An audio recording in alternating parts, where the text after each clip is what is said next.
Wow, that's the fastest people have stopped talking my entire experience, but maybe that's because we're already late, and I don't know. So welcome to you all as we're sipping our coffee and saying hello to longtime friends and new friends, new colleagues. So I want to do the welcoming remarks. It says on behalf of NYU hosts, but it's not just the NYU hosts. Andy Gavel, the co-organizer of this conference, is here over there from Howard Law School. So we are both welcoming you to NYU Law School. And also I want to welcome you on behalf of my antitrust colleagues, Eleanor Fox, Daniel Francis, who I know is here, Scott Hemphill, and Chris Sprigman.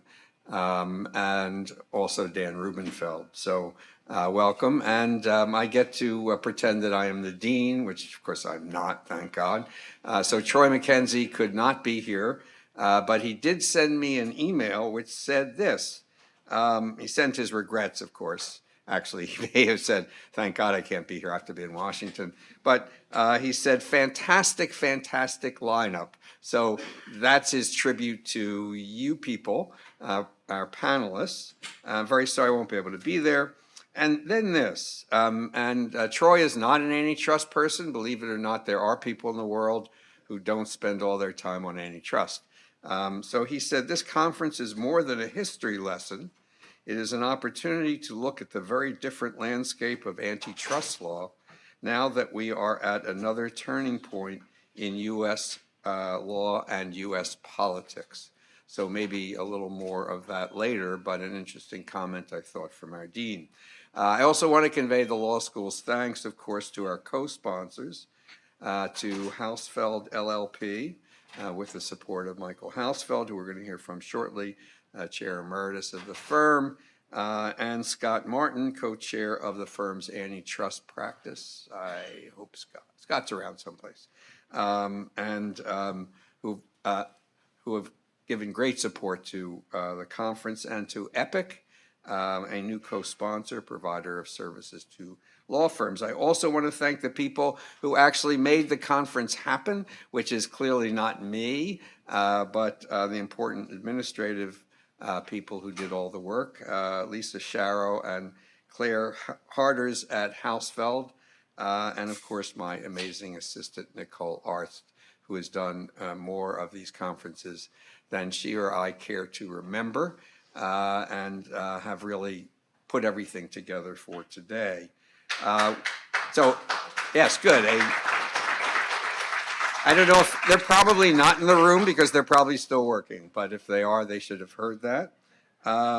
We're approved for CLE credit, as you know, and I'm sure that someone reminded you at registration to sign in and out. You all know the CLE drill, and to complete an evaluation of the program so that you can get that credit.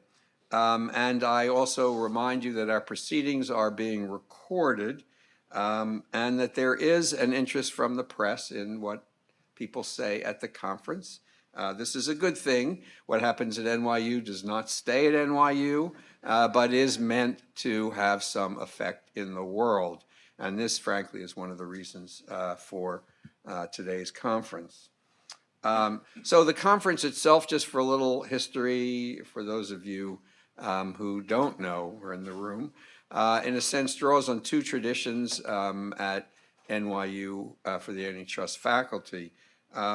One is to look at important antitrust cases on anniversary years.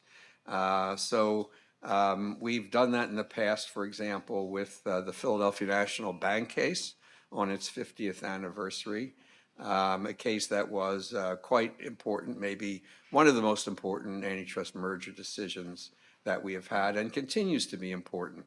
And that was a small format conference, just people around the table, featured. We're going to have great speakers saying interesting things today. The speaker then was Judge Richard Posner, who said that he wrote the opinion in Philadelphia National Bank and Justice Brennan never looked at it. That's actually in the pages of the Antitrust Law Journal on a great symposium issue. So that's one tradition for us. The other is what I think of as the large format conference, which this also is. This is the third conference in a series that has been sponsored by Hausfeld, Antitrust and 21st Century Bigness. So we did the first one 5 years ago, and when I look back, sometimes I find it hard to remember what times were like, but we did that conference 2 weeks before the world shut down for COVID. No masks, no vaccines, and so far as I know, no one got sick, which was something I was worried about after we all closed up. So that was that conference. At that point, the cases we're talking about today, the current cases, none had been filed. 3 years later, 2023, we did the second conference. And at that point, 2 of the cases had been filed. No masks, vaccines, and we live to tell the tale. So that was 2023. This conference combines both. So our panelists are going to be writing papers for a symposium issue in the Antitrust Law Journal. I want to remind the panelists that they have to do that.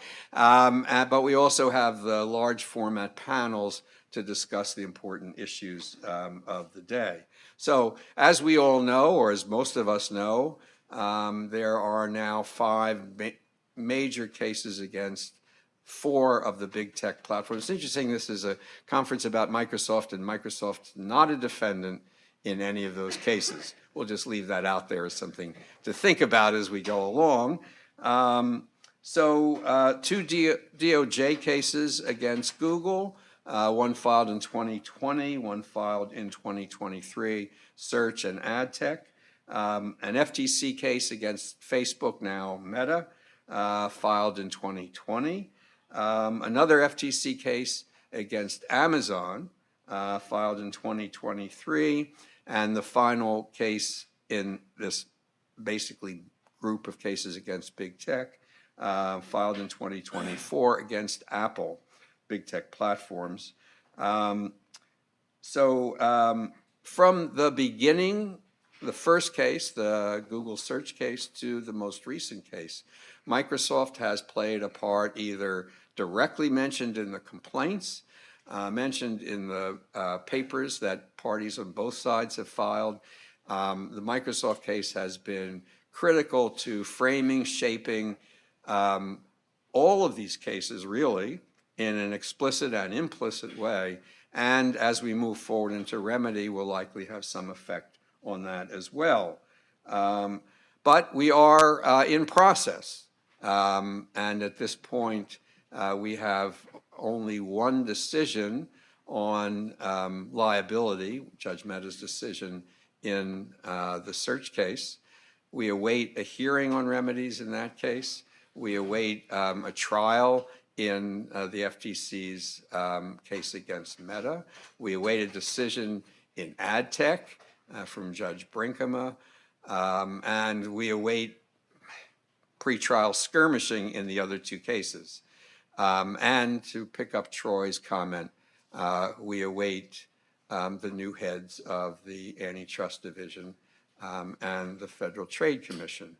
And I should say, we should not forget about the states as participants in this. They are either co-plaintiffs in the Justice Department cases, some cases filed on their own. So it is not just a federal show. So we have all of that to consider. But all of this was actually part of the Microsoft landscape as well. It makes Microsoft a good case to draw on. So in case you were wondering why we've called this the 25th anniversary and someone said, wait a second, how are you counting? It's not really the 25th anniversary. I don't want to say it too loudly. So the 25th anniversary will be June 28th, 2026. Now, if any of you have ever published in the Antitrust Law Journal, these papers should hit right about the 25th anniversary. We wanted to get a little ahead of the wave, Andy and I. We thought before everyone else does a 25th anniversary, conference, we should do it. But it's not just the publication schedule. It is an effort to examine from a scholarly point of view and from a practical point of view the effect of Microsoft, and to hopefully have some impact on the cases that are now pending as they move forward. And, a lot to talk about in that sense, a lot to talk about in terms of legal doctrine, economics, remedy, and the effect that Microsoft and decisions on monopolization will have on innovation in the future. And of course, I've just sketched for you, as you've looked at the program, our 4 panels for the day, plus some great speakers. And we're going to turn it over to our first conversation. It's good. We get to start at the beginning, because the first conversation is with David Boies, the chief litigator in the district court for the Department of Justice. And who will be introduced by Michael Hausfeld. Now, Michael's going to introduce David, which means that I've got to introduce Michael. Now, I was thinking about it, but no one introduced me. So, but then who would introduce the person introducing me? So I should stop. But I do want to introduce Michael, in case you don't know, founder and now chair emeritus of the eponymous law firm, as they say, Hausfeld LLP. Well known for a long and extremely successful record representing plaintiffs, consumers, people injured, firms injured by antitrust violations in an extraordinary array of injuries. Also, someone who has been instrumental in moving private antitrust litigation from the United States to Europe. I view this as an outstanding export. Maybe not everyone agrees with that, but Michael's been very important in doing that. His even had touch with the European Commission in the case that it brought against Microsoft, appearing before the Commission in 2003 on behalf of consumers. So really an extraordinary figure in antitrust. But I do want to indulge myself in one personal anecdote about Michael, to emphasize that he's about more. So about 2 years ago, I was in Tulsa, Oklahoma. Where? I was in Tulsa, Oklahoma with friends. And I went to the Greenwood Rising Museum. So the Greenwood Rising Museum tells the story of the Greenwood Race Massacre, 1921, one of the really despicable pieces of history in the United States. Many people killed, property damaged, the area wiped out, an important black area in Tulsa. And so I was moving through this museum, very well done, and there's a room which tells the story about an effort to obtain damages on behalf of the survivors and their descendants of this massacre. And they have pictures of the litigants, pictures of the litigants standing on the steps of the Supreme Court with a, cert petition in their hand. And I look up and I say, wait a second, that's Michael Hausfeld there, smiling. He was not wearing a bow tie, I will say, but looked just like the Michael Hausfeld that shortly before had been at our antitrust conference. And this was part of Michael's history that I didn't know. He represented these plaintiffs in an extraordinary trial, by the way, which he later described to me, and an extraordinary effort, ultimately unsuccessful for reasons not related to the merits, but statutes of limitations. But it reminded me of Michael's broader effort and the broader part of antitrust, which is not just about economic justice or the tie between economic and social justice that many of us who are in the antitrust field feel and know. It's really about justice for people who need it. So with that introduction, I'll turn it over to Michael and David and start our program. So thank you.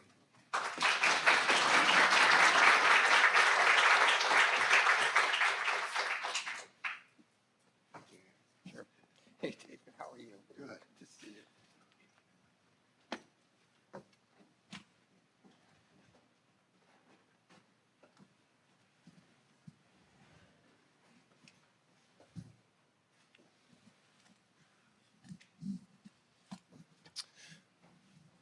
Thank you, Harry, for absolutely embarrassing me before we even get together with David. And thank you, David, for agreeing to appear this morning. I will be shorter, but no less effusive in my praise of David Boies as being one of the premier litigators in the country in general, and an absolute brilliant mind in antitrust, who essentially pales everyone else's work in the field by reason of what he has done in moving thought with regard to antitrust. So, David, in a relaxed conversational tone, before we get into the present and even the future, I'd like to go a little in the past. And although the trial of the case started in 1998 and the decision in 2001, it's really not that long ago, at least for people of our seniority. And I expect that for you, it seems possibly like yesterday. But it's kind of remarkable to think about how different the world was. There was no Facebook. There was no Twitter. When the trial started, there were internet browsers, but no search engines. In fact, that was the first year that Google was founded. And some of the money that funded Google originally came from Jeff Bezos, who ran a company called Amazon. But in 1998, Amazon was an online bookstore that was just to introduce CDs and DVDs, which may or may not be known to a lot of the young people in the audience. And Apple Computer. Apple had been on the brink of bankruptcy the year before, saved by a cash infusion from Microsoft, as well as the return of Steve Jobs to the company. Smartphones were nowhere yet to be seen. And the iPhone, well, that wasn't even introduced until 2007. But there were the inevitable, always recoverable emails, the boon of the plaintiff and prosecutor's bar, and the misfortune of the defendants. We'll talk about the trial and those emails and your cross-examination in a little bit, but I would like to turn to the original focus of Microsoft. Microsoft was a decision that dealt with unilateral conduct and the exclusion of actual or potential competitors, competitors that were, in the words of the court, ready, willing, and able to enter the market. That's not simple in and of itself. We can get our arms around the concepts of a company with monopoly in the operating systems in a market, a company bundling and integrating browser software, and a competitor in browsers challenging that behavior as exclusionary and an attempt at monopolization. But today, we see the growth of tech behemoths, not solely from internal development, but as well from mergers and acquisitions, including nascent competitors in as yet undeveloped or underdeveloped market segments or technologies. Do you think present principles of antitrust U.S. merger law sufficiently address the anti-competitive concerns of companies that have grown in this manner? One of the disappointments of the Microsoft case, for me personally, was that we did not have a Section 7 claim in Microsoft. Because while I think the road to market share and market dominance utilizing mergers and acquisitions has accelerated greatly and has been a bigger part of the dominance of many of the existing tech companies. If you look at what Google has done, if you look at what Meta has done, the growth by acquisition has played, I think, a very significant role in the dominance that they now have. It was not that extensive with respect to Microsoft, but it nevertheless was very, very important to Microsoft's dominance. And I always thought that we could have made an important contribution if we had brought a Section 7 case as well as a Section 2 case. But I think the short answer to your question is that I think that merger and acquisition enforcement has seriously lagged behind what it needs to be. I think that was true prior to the Microsoft case. I think it's been even more true subsequent. If we could take a slightly deeper dive, into the merger acquisition concept. At the time of Microsoft, the Justice Department and the FTC had merger guidelines for horizontal mergers and acquisitions, but not vertical. And there has recently been proposed that there be a corresponding guidelines for vertical mergers and acquisitions. What distinction do you see between the two, and what impact, if the present administration continues with a dual approach to mergers and acquisitions, will there be in the assessment of anti-competitive conduct by platforms? I think that the right way to look at mergers and acquisitions is in terms of what their current and prospective effect is going to be on competition. And I think distinguishing between horizontal mergers and vertical mergers can sometimes be helpful in that, because I think the kinds of effects, particularly on future competition, that are going to result from a vertical merger and a horizontal merger are going to be different. On the other hand, what that has tended to do is it has tended to have antitrust enforcement limited to horizontal mergers. And I think that has led to really ignoring some of the anti-competitive effects of what we think of as vertical mergers, particularly in the tech industries. It's hard to distinguish between vertical mergers and horizontal mergers in terms of their future effects. When you're looking at mergers, one of the things you're looking at is what is the effect on potential competitors. By definition, when you're dealing with a dominant tech company, there are not going to be really significant direct competitors in many instances, although if you take Meta and Instagram and WhatsApp and elements like that, you have some pretty direct horizontal competitors.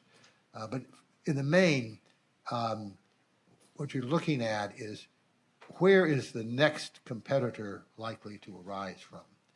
And that can be somebody that has a vertical relationship at the present time, but has the capacity to grow into a horizontal competitor. And so I think that I'm not sure that vertical guidelines are that helpful. I'm not even sure that horizontal guidelines have been that helpful. I think that it sometimes tends to obscure the analysis. But I think that what antitrust enforcement has to do is to look at both vertical and horizontal mergers from the perspective of what is the current effect, to be sure, but even more so, what is the future effect of this merger going to be? In the jurisprudence on anti-competitive regulation, outside of Section 7, or mergers and acquisitions, the general test is whether or not there's been an unreasonable restraint of commerce in a relevant market. The merger analysis uses different words. It uses if there's a restraint or an actual or potential restraint in any line of commerce or segment of commerce. Does that make a difference, or should it make a difference? It depends, it obviously depends on how you define line of commerce or segment of commerce. I think that the nomenclature shouldn't matter. What you ought to be looking at are what we think of as markets, where buyers and sellers interact and where competition can be limited in a variety of ways. And I think that what you want to look at is what are the limitations that are going to result from this merger or acquisition, both current and prospective. Now, I do think that that was exactly what the Clayton Act, Section 7, was designed to do. And that's what Harry mentioned in the Philadelphia Bank case, made a distinction with regard to that merger, looking at what the court felt was a line of commerce as opposed to the entirety of banking business. Right.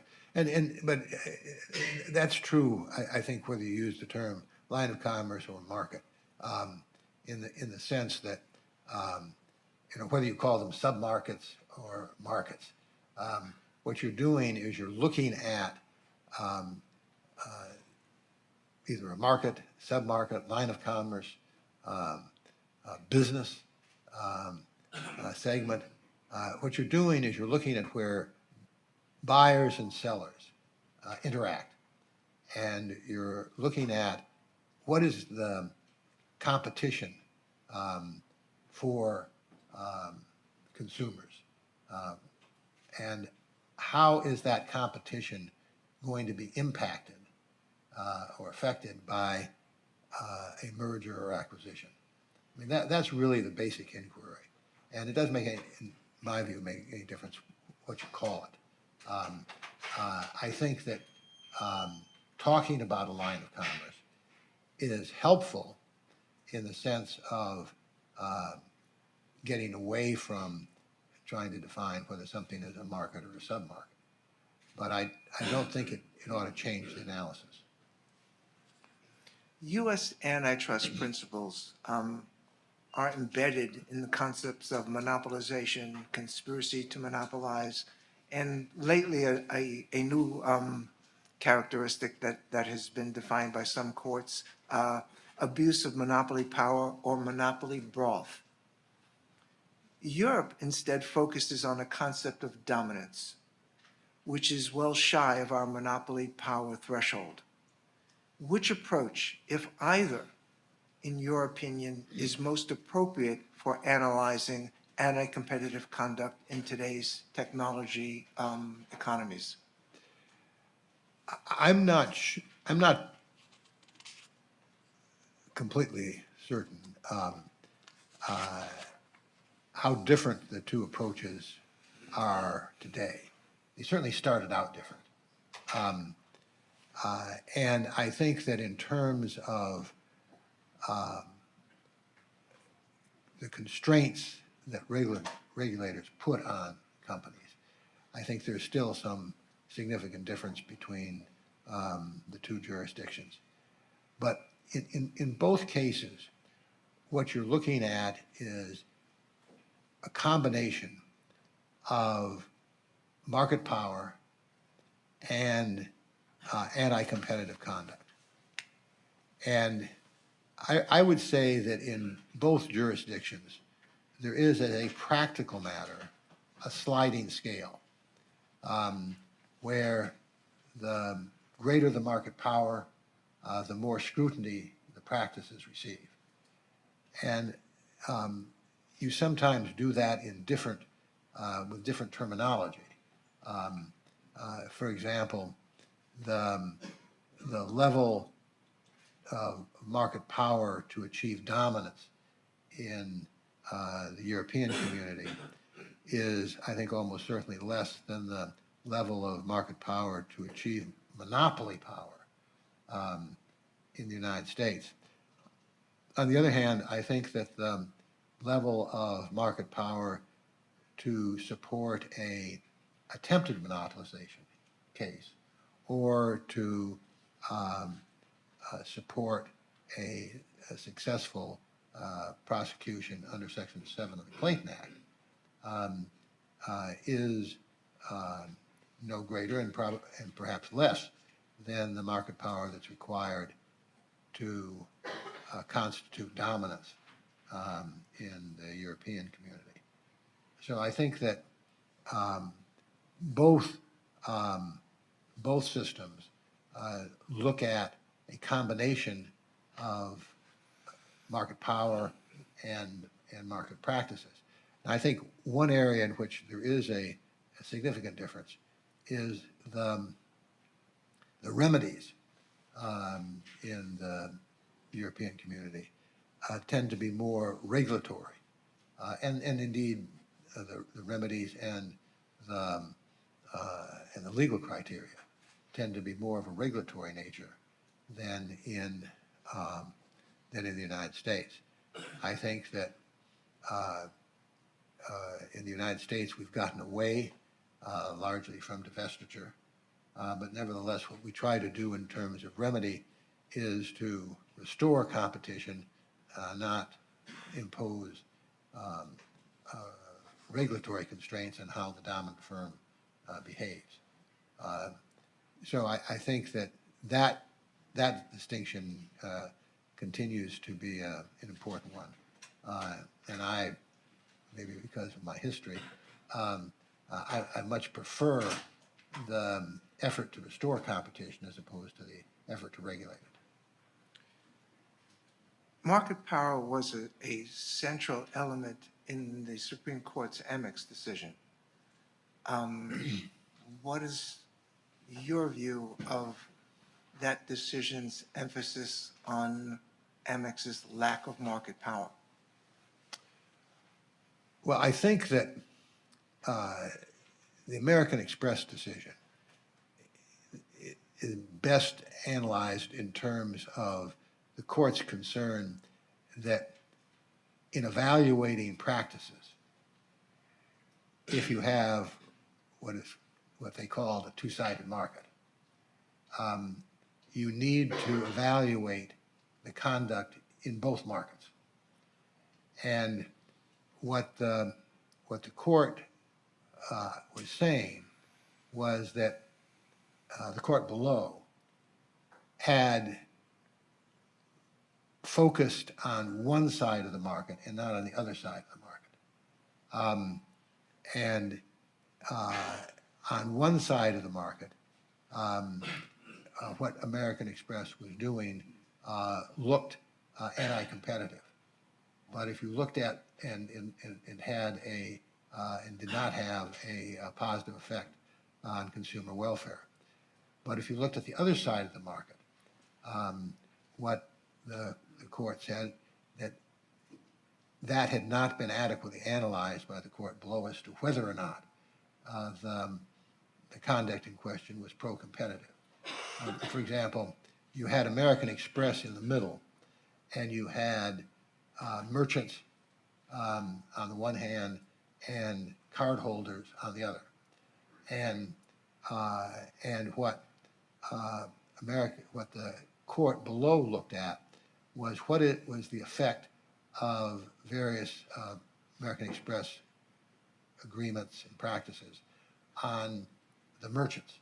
They had not looked at what was the effect on the cardholders in the same way.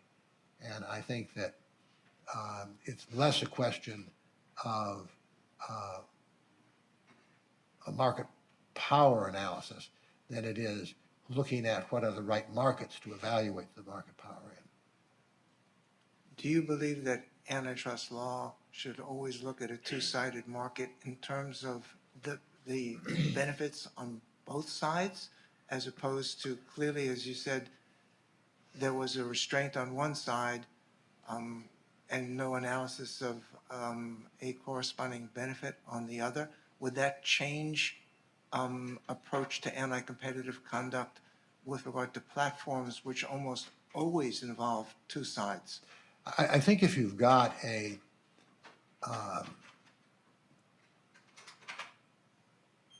context where the claim involved is one that is going to be subject to rule of reason analysis, I think you inevitably have to look at the pro-competitive effects, if any, in both markets.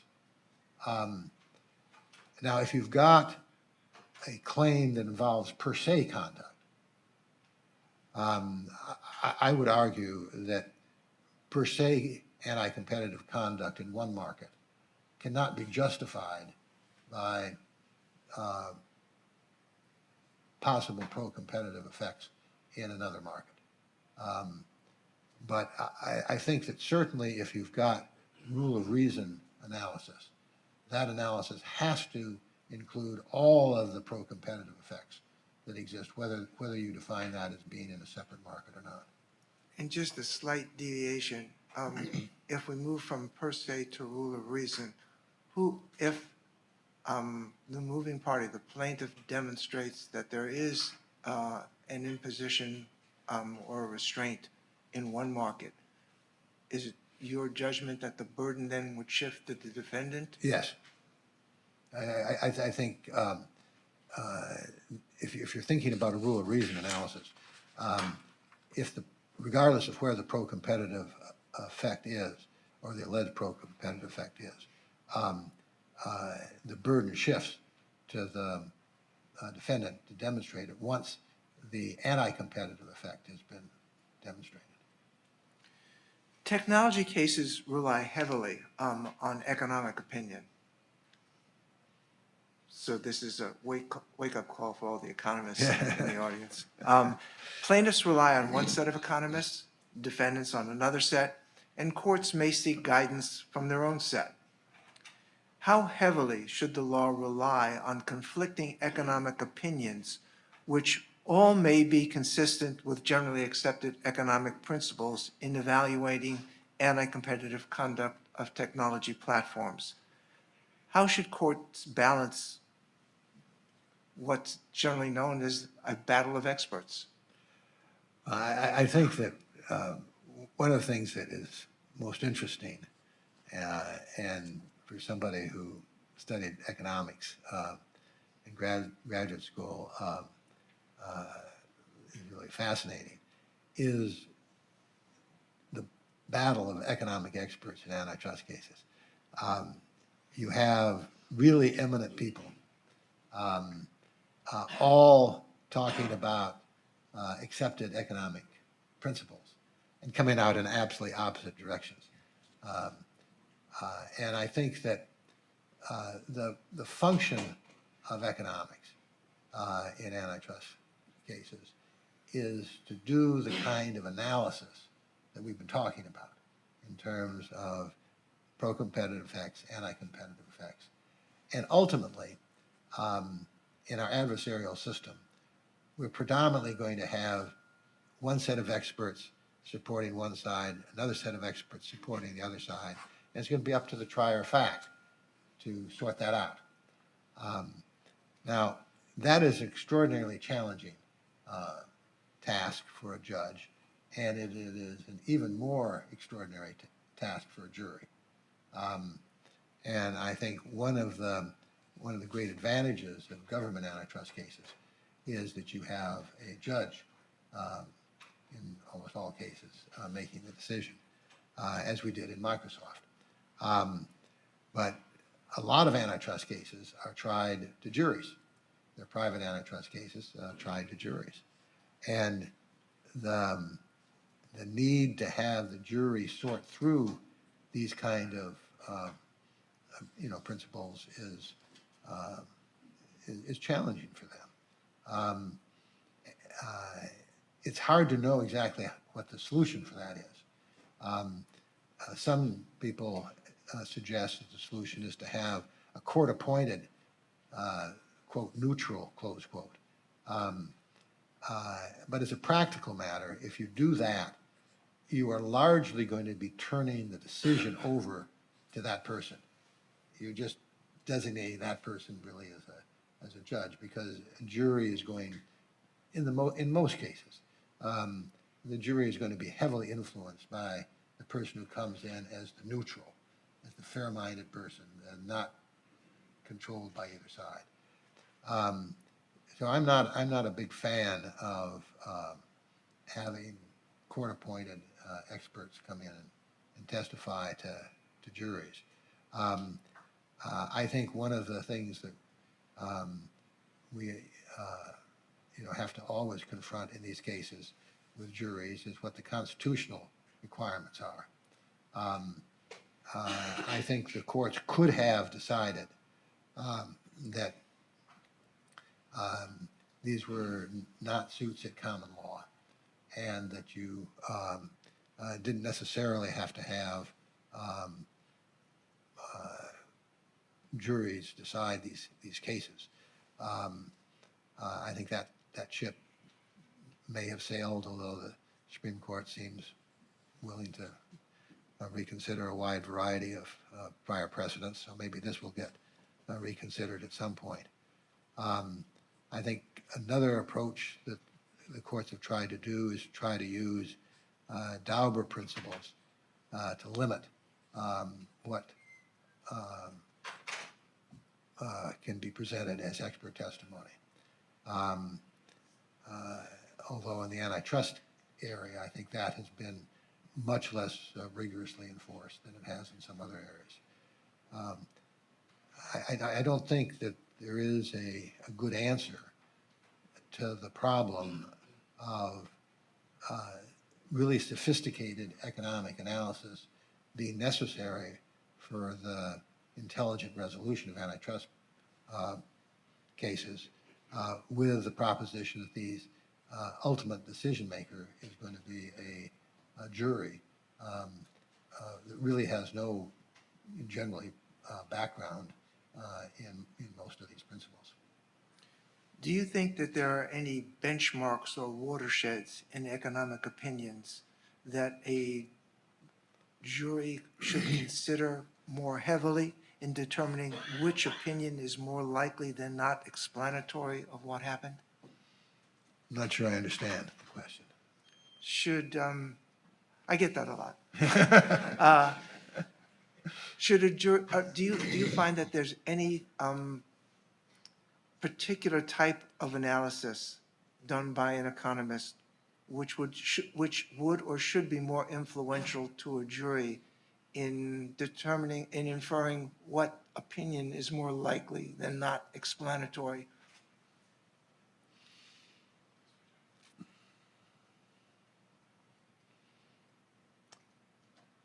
I'm not sure. Neither am I. Yeah, I mean, I think it's really hard to rank those kind of opinions, particularly because they tend to be so fact specific to a case. And what the economic opinion that's going to be most critical in a particular case is going to vary enormously. Whether it's questions of barriers to entry, issues of substitutability, whether it is pricing data, Output. data, whether this is there is going to be an output restriction. So I think all of those can be more or less important depending on the nature of the case. Because the number of judges have expressed lately, opinions of what do I do with all this complicated economics? And I was just wondering if there's anything that might be more visible, for a court to focus on in terms of the diversity of elements that go into a very lengthy economic opinion. I think it's hard. I do think judges have a lot of flexibility in that. I do think, I do think judges have the authority to marshal the evidence and to instruct the jury in ways that will help them focus on what the important questions are for them to decide, more than they do. But ultimately, as long as we have juries deciding these questions, the ultimate decision maker is going to be the jury. In that respect, civil judicial practice includes Dalbert motions. Yes. And if both sides are using experts that are renowned in their fields, applying generally accepted economic principles, who should make a determination whether or not an expert testifies and or what the weight of that testimony is? Well, I think the weight is going to the jury. I think that if you've got a jury, the jury will have to determine the weight of the evidence. I think the judge can determine not merely whether or not the expert is qualified in the sense of an eminent expert. In major antitrust cases, you almost always have really well qualified experts, testifying experts on the other side. And you certainly did in Microsoft.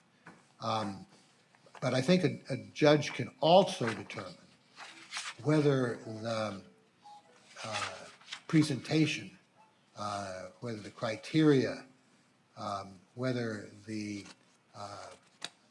application of principles is consistent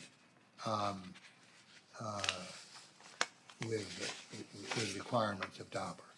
So I think it's not just saying this is an expert. I think a judge can also look at what this expert is doing and whether that analysis really is something that helps the jury make a decision. In many technology cases, the first line of defense is the Trinko mantra of no duty to deal. Europe has adopted the concept of a gatekeeper responsibility for certain dominant platforms. Do you think the United States antitrust principles should move more towards a gatekeeper or duty or responsibility for dominant digital platforms? We had, for many years, and maybe still do to some extent, have the essential facilities doctrine, which, in its most basic form, simply says that if you've got control over an essential facility that is necessary in order to permit people to effectively compete, you've got to make that essential facility available on reasonable terms. I think that that is a subset of the duty to deal that exists in the European community. And I think that's an important subset. I think that the limitation in the United States on imposing a duty to deal, I think, comes from two sources. One is a natural law sense that people ought not to be told that they have to deal with somebody that they don't want to deal with. I don't think that concept really ought to play much role in antitrust. In antitrust, what we're trying to do is we're trying to figure out how to organize the economic activity of society. And I don't think that if you're thinking about modern corporations, thinking of them in terms of John Locke and natural law is a very productive way to go about the analysis. The other approach, though, the other principle involved is that you don't want to create disincentives, um, both to achieve success, but also to how you order your markets.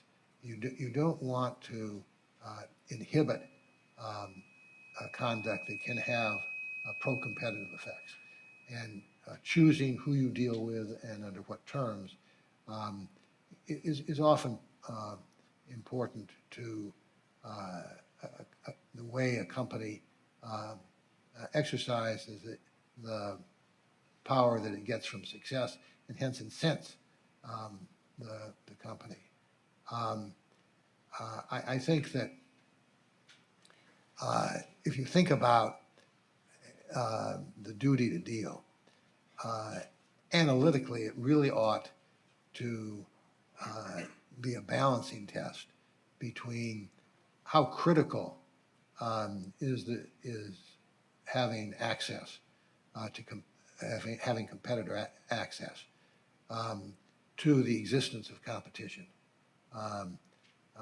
and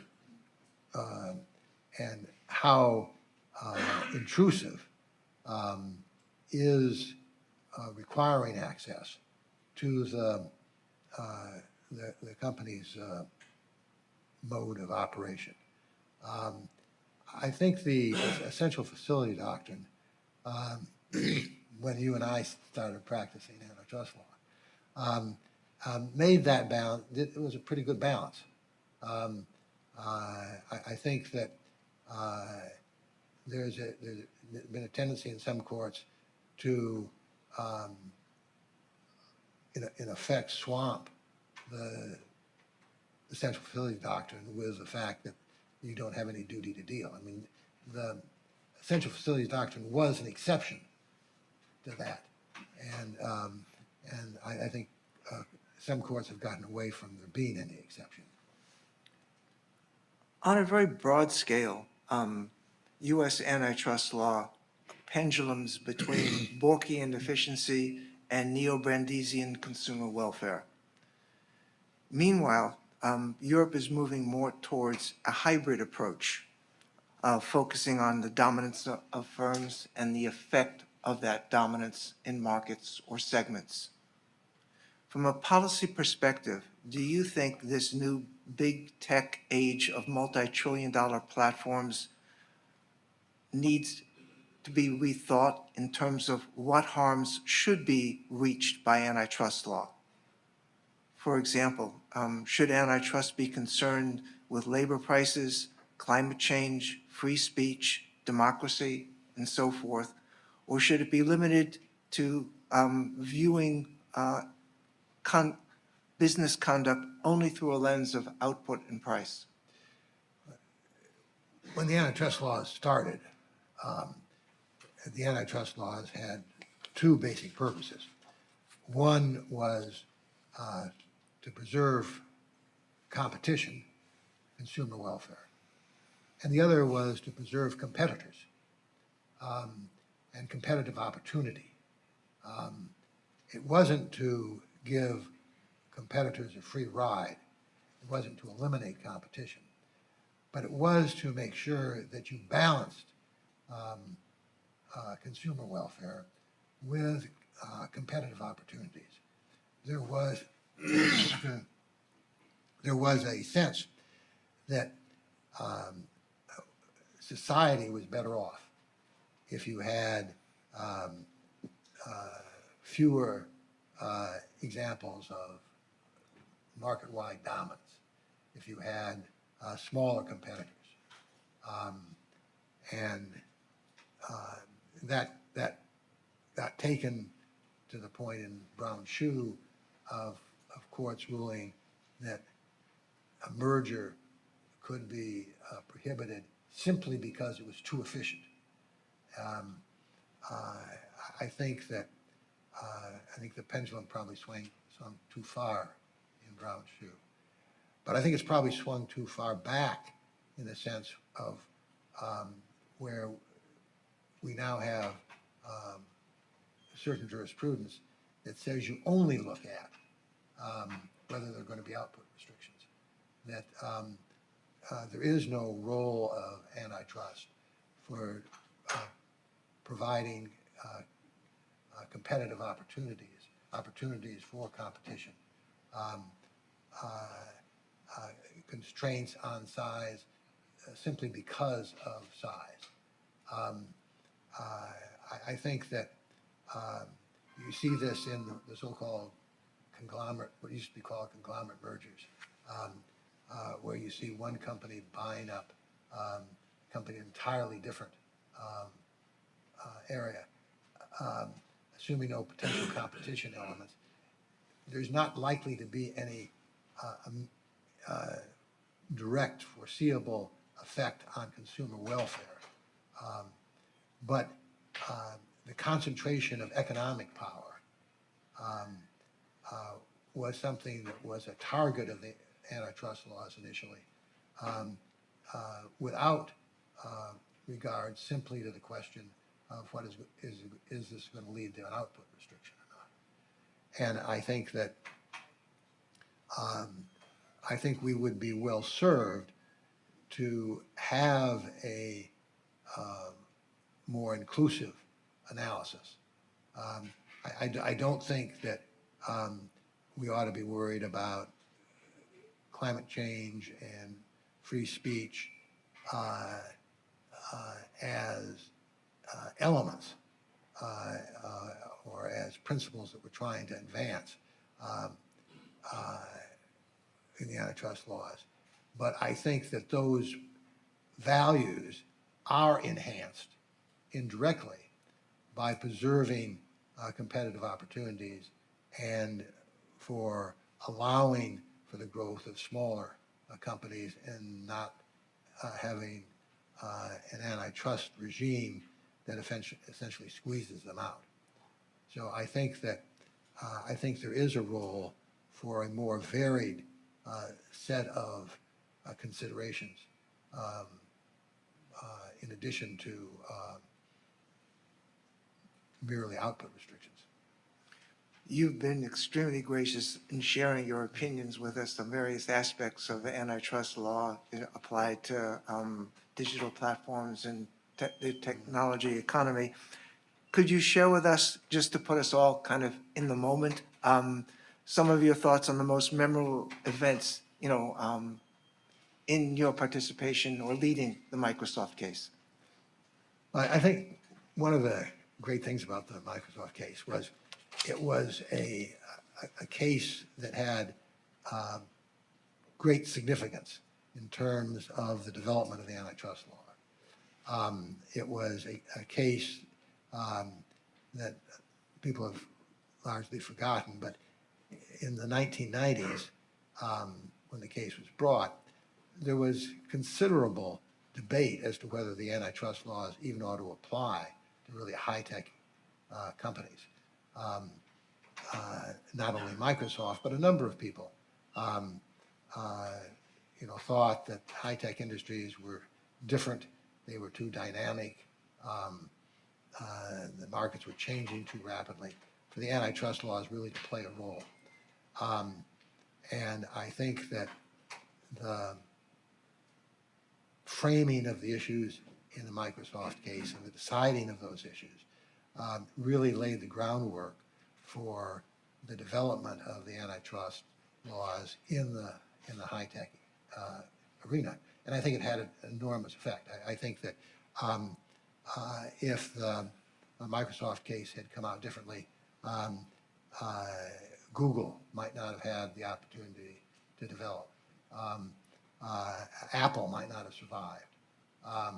I think that what is happening now is companies that the antitrust laws really permitted to grow are now being subject to the antitrust laws.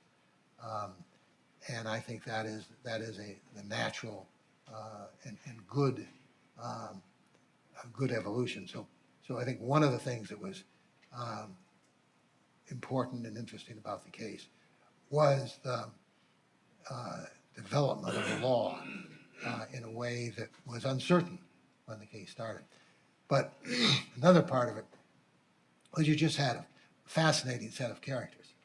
I mean, our American justice system, um, our adversarial system of justice, works extremely well. In fact, it was really sort of designed for the situation where you have two people, two parties, each of whom have sort of unlimited resources. And that was the Microsoft case. You had the government, you had Microsoft against almost anybody else, any other litigant in the country, that it would have been a very tilted playing field. But each side could really do anything they needed to do to present their case. And so it was a case that was extremely well tried on both sides. Outstanding lawyers, both at the Justice Department and representing Microsoft. So you had a case where everything that needed to be done to really present the case well, you could do.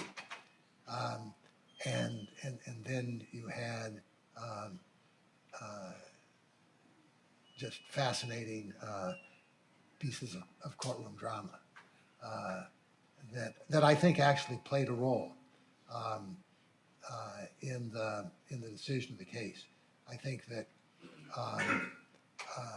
we went into the case with a conservative judge who expressed early on dubiety about whether he ought to be second guessing what Microsoft does. At one point he said, Bill Gates knows a lot more about what's good for the computer industry than I do. But he, I think, ultimately came to the view, based on what happened at the trial, that he couldn't really rely on Microsoft to do the right thing, that he couldn't really trust Microsoft. And I think some of the drama in the courtroom, contributed to that.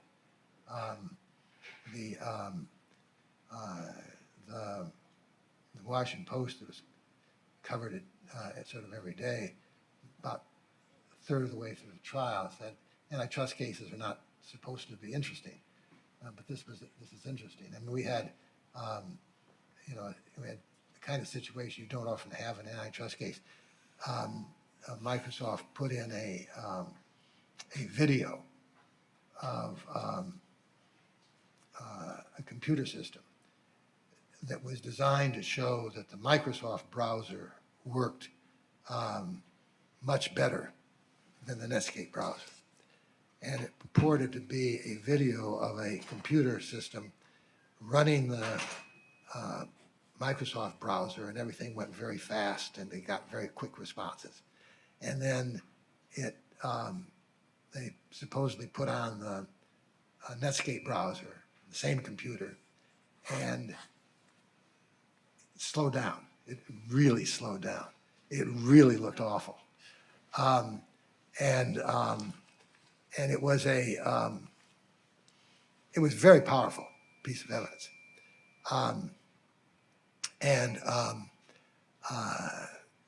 We got this video about 36 hours before, and we couldn't quite replicate it, but we couldn't figure out what was wrong with it. And it was sponsored by a gentleman by the name of Alchin, and he testified, and it was really some of the best testimony Microsoft had in the case. And I cross-examined him, and I sort of picked apart at the edges. I didn't confront it directly because I didn't know how to do it. I didn't want to just give him more chance to play, the videotape again. So I attacked some of the parts of his testimony, and I thought made some points, but stopped about 4 in the afternoon. And the judge typically stopped about 4:30.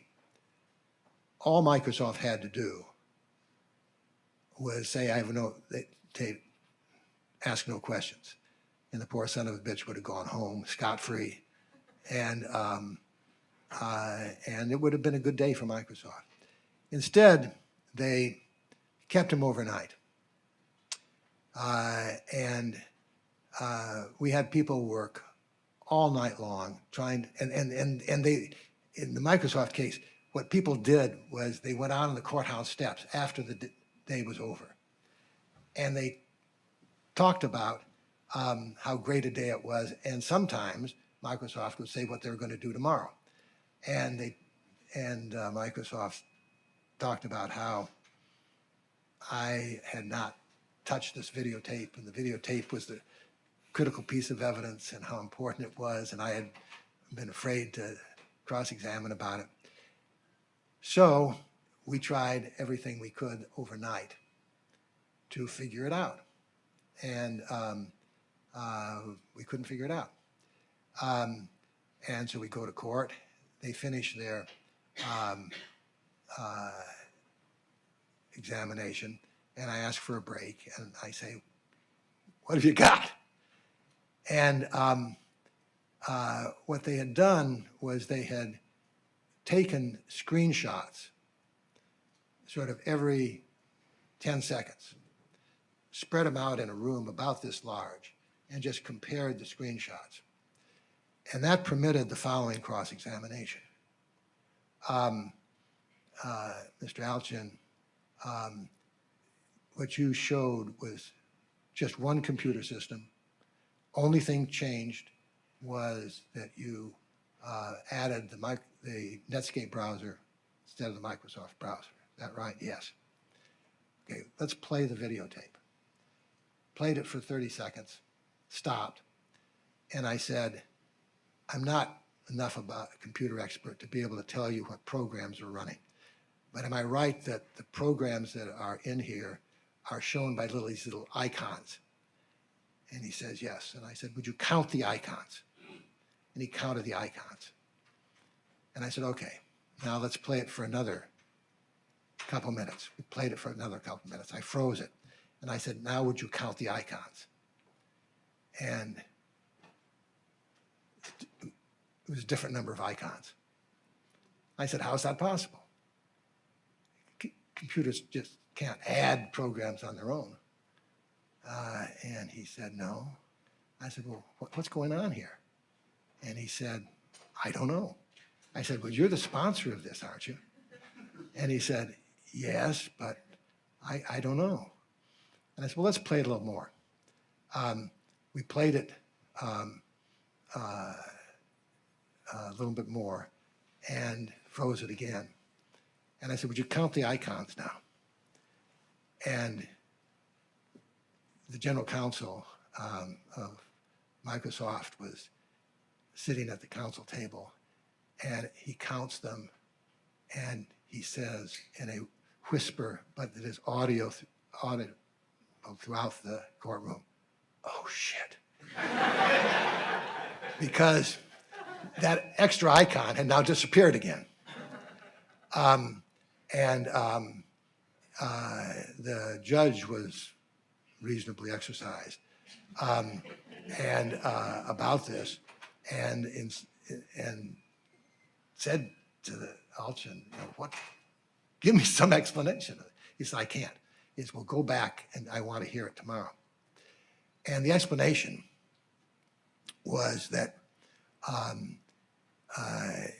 somebody had run this analysis, but had not videotaped it. And then when they tried to run it again to videotape it, they couldn't replicate it. And so they did what they called a demonstration video, in which they used different computers running different programs to try to replicate what they claimed they had done in the lab, which obviously was something that did not add to their overall credibility in the case.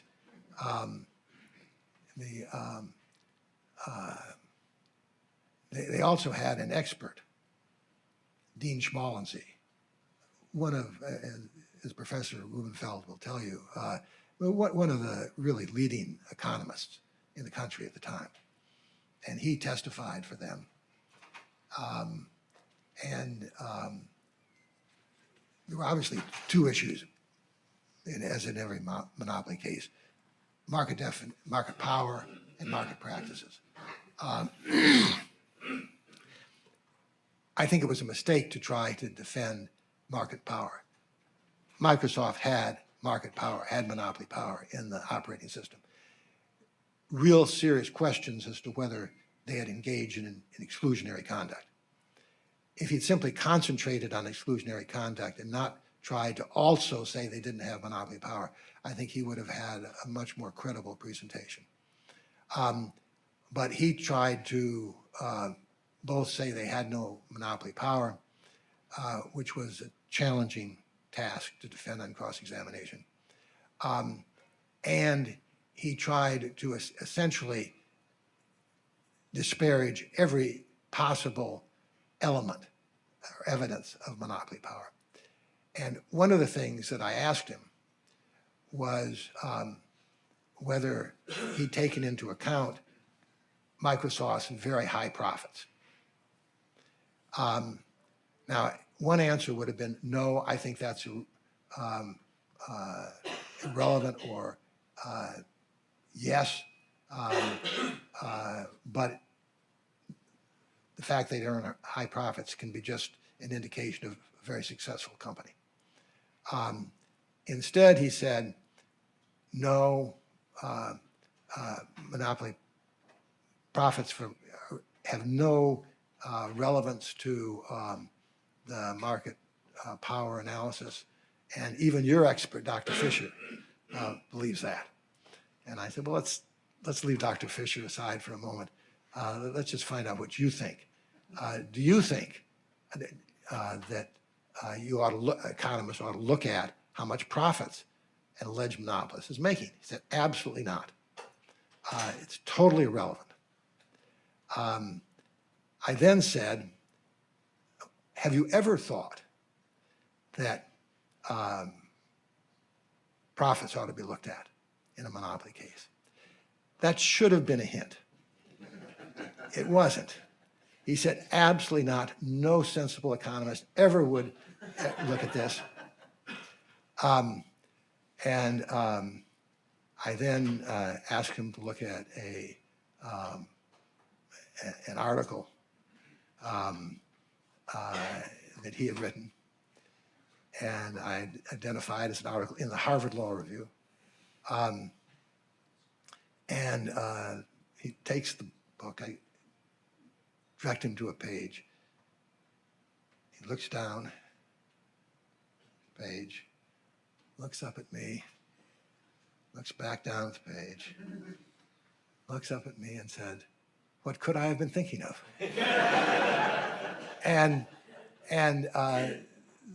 For him, for the rest of the trial, he was the what could I have been thinking of expert.